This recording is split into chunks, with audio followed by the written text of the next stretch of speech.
우리가 사극 드라마에서 보았던 조선시대 후궁들의 모습, 과연 그것이 전부였을까요? 그들은 그저 왕의 사랑을 얻기 위해 애쓰던 여인들에 불과했을까요? 아니면 역사의 물줄기를 뒤흔들었던 은밀하고도 치열한 권력 게임의 주요 인물들이었을까요? 아마 많은 분들이 드라마를 통해 후궁에 대한 특정한 이미지를 가지고 계실 텐데요. 하지만 실제 역사 속 후궁의 역할은 우리가 상상하는 것 이상으로 훨씬 복잡하고 다면적이었습니다. 오늘은 그 간극을 파헤치며 조선 왕실의 숨겨진 이야기와 권력 역학을 심도 깊게 들여다볼까 합니다. 단순한 궁중 로맨스나 암투를 넘어 조선이라는 거대한 국가 시스템 속에서 후궁들이 어떤 역할을 했는지 함께 알아볼 시간이죠. 이 이야기는 여러분의 역사 인식을 한층 더 풍요롭게 만들어줄 거라 믿습니다. 조선시대 후궁들은 단순히 왕의 개인적인 연인이 아니었습니다. 그들은 왕실의 번영과 왕권 강화를 위한 엄격한 제도적 장치 속에서 탄생한 존재였죠. 가령 왕실의 대가 끊길 위기에 처하거나 자칫 왕권을 위협할 수 있는 외척 세력을 견제하기 위해 혹은 왕비가 아들을 낳지 못할 경우를 대비하여 후궁 제도는 필수 불가결한 시스템으로 자리 잡게 됩니다. 그들의 존재 자체가 왕실의 안정을 도모하고 국법을 통한 통치 체제를 공고히 하려는 국가적 목적과 깊이 연관되어 있었던 셈이죠. 이러한 제도적 필요성 속에서 후궁은 단순한 첩이라는 통념을 넘어 왕실의 공식적인 구성원으로서 그 지위를 인정받았습니다. 이들은 법적으로도 매우 엄격한 지위를 가졌습니다. 품계에 따라 정일품 빈부터 종사품 수건까지 마치 체계적인 관료 조직처럼 세분화된 등급 체계를 가지고 있었죠. 각 품계마다 부여되는 예우와 권한은 물론 거처와 의복, 심지어는 모실 수 있는 궁녀의 숫자까지도 철저히 규정되어 있었습니다. 이러한 세밀한 법도는 후궁이 단순히 왕의 총애에 따라 좌우되는 존재가 아니라 왕실의 엄연한 구성원으로서 체계적인 관리 대상이었다는 것을 명확히 보여주는 대목입니다. 궁중의 법도를 상세히 기록한 문서나 후궁들의 위패 혹은 그들이 입었던 의복들을 통해서도 이러한 사실을 엿볼 수 있을 겁니다. 물론 그 어떤 후궁도 국모인 왕비의 권위에 도전할 수는 없었습니다. 왕비는 국모로서 왕실의 최고 여성이라는 확고한 위계 질서를 가지고 있었고 후궁들은 왕비의 아래에서 각자의 역할을 수행했습니다. 왕비가 종묘사직에 기원하고 국가 의례를 주관하며 왕실의 상징적인 안주인 역할을 맡았다면 후궁들은 왕실의 대를 잇는 실질적인 역할과 더불어 때로는 정치적 균형추 역할을 담당하기도 했죠. 왕실의 족보를 풍성하게 하고 더 나아가 왕권을 강화하는 중요한 수단으로서 후궁 제도는 조선 왕조 내내 그 존재감을 굳건히 유지했습니다. 이처럼 조선의 후궁들은 우리가 흔히 드라마에서 보던 모습과는 사뭇 다른 제도와 법도 속에 철저히 규정된 존재들이었습니다. 그들은 왕의 사랑을 넘어 왕실의 안녕과 국가의 안정이라는 거대한 목표 아래 기능했던 시스템의 일부였던 것이죠. 이러한 지적 이해를 바탕으로 할 때 우리는 후궁이라는 존재가 지닌 진정한 의미와 그들이 펼쳐냈던 다채로운 삶의 면모를 보다 깊이 있게 탐구할 수 있을 겁니다. 기존 통념에 대한 의문을 제기하며 조선이라는 나라의 복잡한 권력 지형을 함께 이해해 나가는 여정이 될 것입니다. 다음 이야기에서는 이들이 어떻게 은밀한 권력의 무대에서 정치적 주체로 활약했는지 그 역동적인 이야기를 들려드리겠습니다. 이전 이야기에서 우리는 조선의 후궁들이 단순한 왕의 여인이 아니라 왕실의 안녕과 국가의 안정을 위한 하나의 제도적 장치였음을 살펴보았죠. 그들은 엄격한 법도와 위계 질서 속에서 각자의 역할을 수행하며 왕실의 시스템을 유지하는 중요한 구성원이었습니다. 하지만 여기서 멈춘다면 후궁이라는 존재의 진정한 면모를 온전히 이해했다고 말하기는 어려울 겁니다. 사실 그들은 왕의 사랑을 뛰어넘어 때로는 궁중 정치의 가장 은밀하고도 치열한 무대에서 역사의 흐름을 바꾸는 핵심적인 주체로 활약하기도 했으니까요. 그렇다면 과연 후궁들은 어떻게 왕의 총애를 넘어 강력한 정치적 영향력을 행사할 수 있었을까요? 그 첫 번째는 바로 친정 가문을 통한 외척 세력의 형성에서 찾아볼 수 있습니다. 후궁이 왕자를 낳고 그 왕자가 훗날 왕위에 오르게 되면 자연스레 후궁의 친정 가문은 막강한 권력을 등에 업게 됩니다.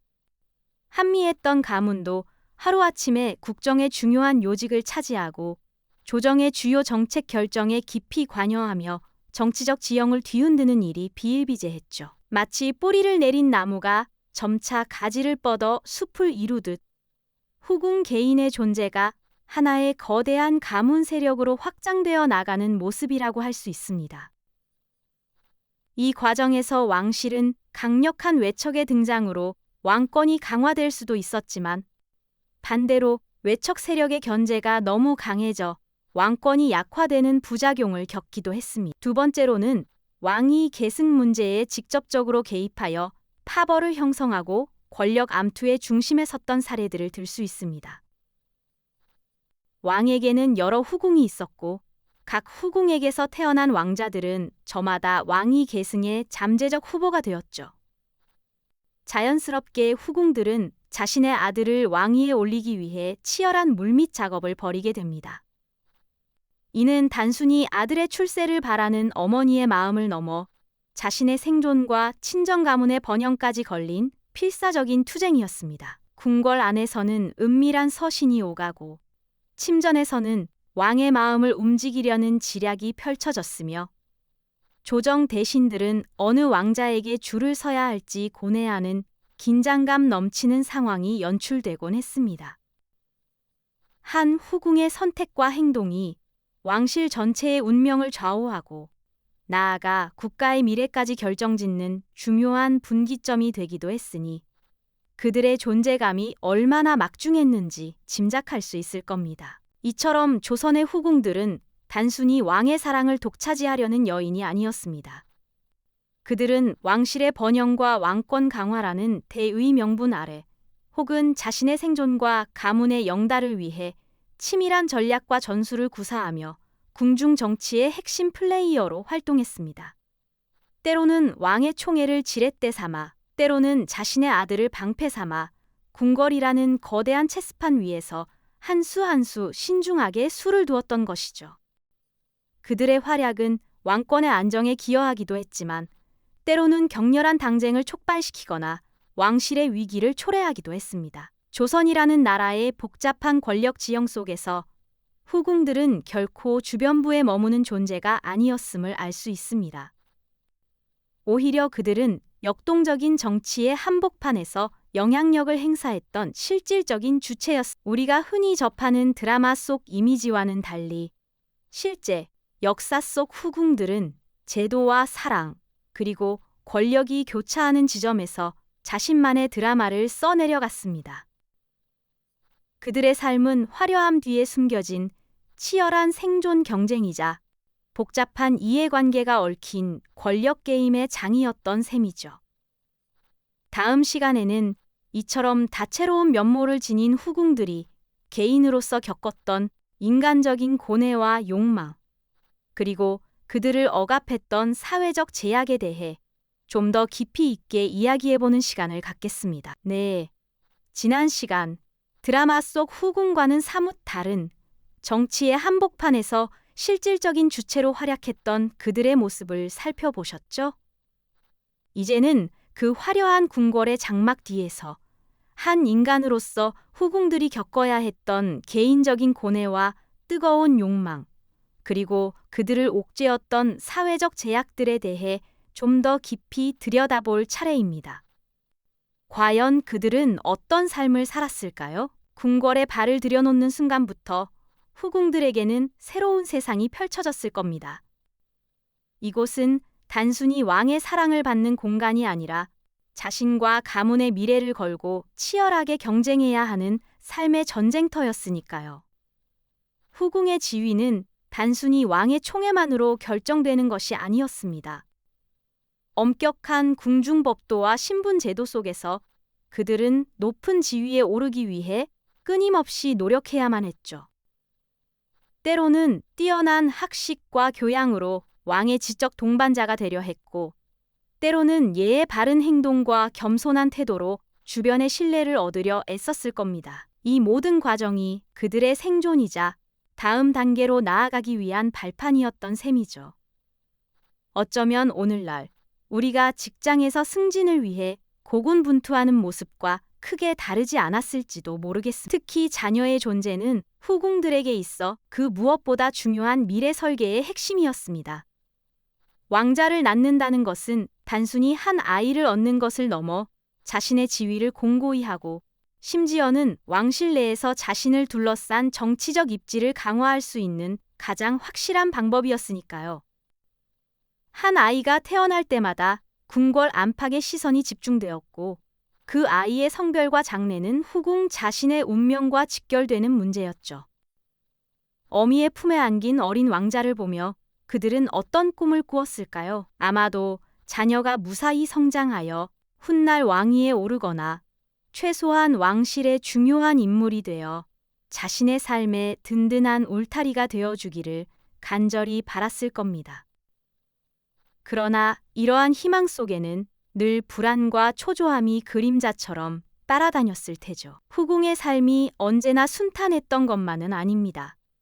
권력의 정점인 왕의 곁에 있었다는 것은 동시에 가장 위험한 정치적 암투의 한복판에 있었다는 의미이기도 하니까요. 때로는 자신의 의지와 상관없이 권력 다툼에 휘말려 희생되기도 했고, 때로는 누군가의 모략으로 하루아침에 모든 것을 잃고 나락으로 떨어지기도 했습니다. 폐위되어 궁궐 밖으로 내쳐지거나 멀리 유배를 떠나야 했던 후궁들의 쓸쓸한 행렬은 그들이 겪었던 인간적인 고뇌와 좌절을 웅변하는 듯합니다. 화려한 비단옷을 벗어던지고 초라한 한복 차림으로 낯선 길을 걷는 그들의 뒷모습에서는 권력의 무상함과 함께 한 인간으로서 감당해야 했던 슬픔이 고스란히 느껴지는 듯하죠. 이처럼 엄격한 궁중 법도와 여성으로서의 한계는 후궁들의 삶을 늘 옥죄는 족쇄와 같았습니다.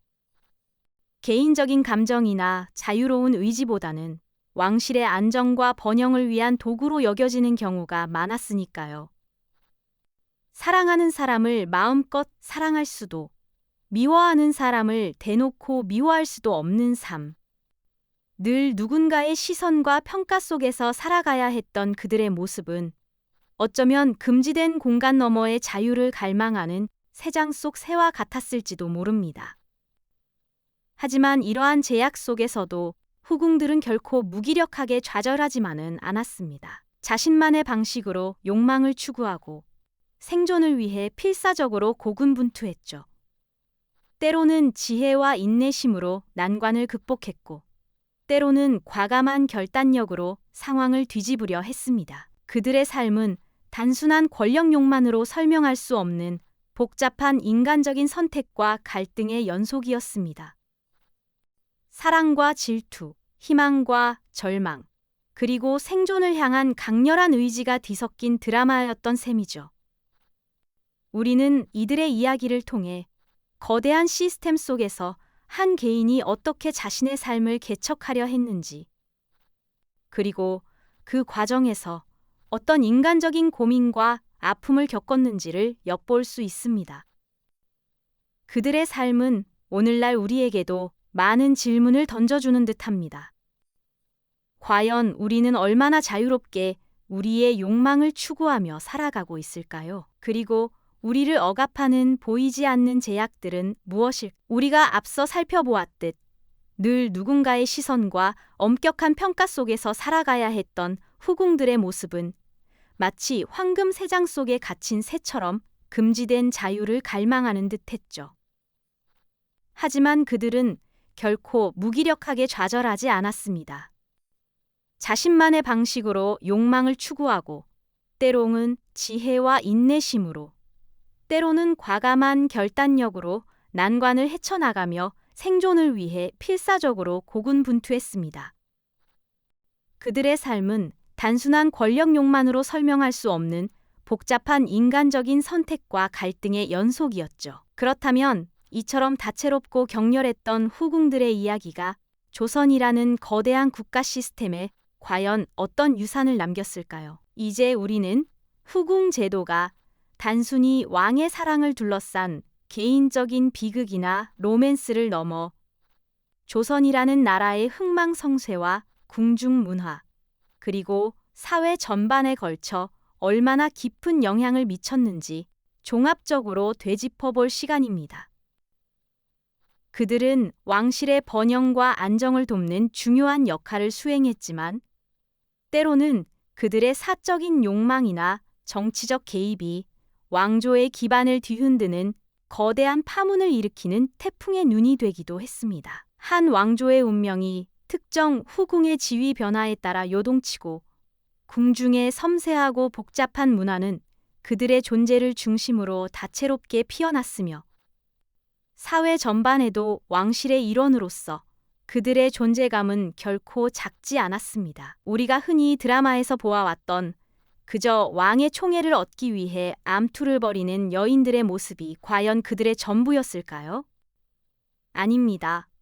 후궁들은 보이지 않는 곳에서, 때로는 아주 은밀하게, 하지만 결정적으로 왕위 계승의 물줄기를 바꾸고 친정 가문을 통한 외척 세력을 키우며 조정의 판도를 뒤흔들었던 숨겨진 권력의 핵심 주체들이었습니다.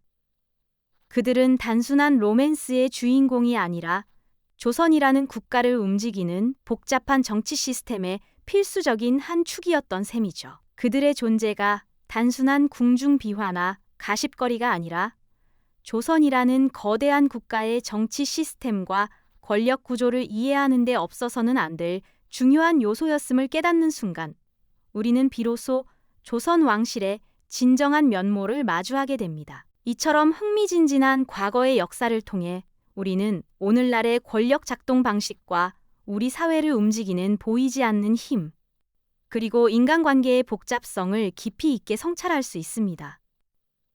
후궁들의 삶은 단지 오래전 이야기가 아니라 거대한 조직이나 사회 시스템 속에서 한 개인이 어떻게 자신의 욕망과 생존을 위해 고군분투하며 때로는 시스템 자체를 변화시키거나 영향을 미치는지 보여주는 생생한 사례인 거죠. 그들의 이야기는 우리에게 보이지 않는 권력의 실체는 무엇인지, 그리고 그 안에서 우리는 어떻게 주체적인 삶을 살아가야 할지 묵직한 질문을 던집니다. 사랑과 질투, 권력과 생존이 뒤얽혔던 조선 후궁들의 이야기는 단순한 가십거리를 넘어 우리 사회의 복잡한 단면을 이해하는 중요한 통찰을 제공하고 있습니다. 역사의 인물들을 선과 악이라는 이분법적인 시선으로만 바라보는 대신 그 시대의 맥락 속에서 그들의 선택과 갈등을 입체적으로 이해하려는 노력이 바로 지금 현재를 살아가는 우리에게 필요한 지혜가 아닐까요? 이처럼 조선 왕실에는 후궁들 외에도 또 다른 핵심적인 존재들이 있었습니다. 궁궐의 모든 곳을 알고 있었고 왕의 가장 가까운 곳에서 그림자처럼 존재하며 왕실의 비밀을 지켜보았던 이들, 바로 환관들이죠. 다음 시간에는 조선 왕실의 또 다른 그림자, 환관들의 이야기에 주목해봅니다. 이 영상이 도움이 되셨다면 좋아요와 구독 부탁드립니다. 여러분의 응원이 제게 큰 힘이 됩니다. 다음 영상에서도 더 유용한 정보를 공유하겠습니다. 감사합니다.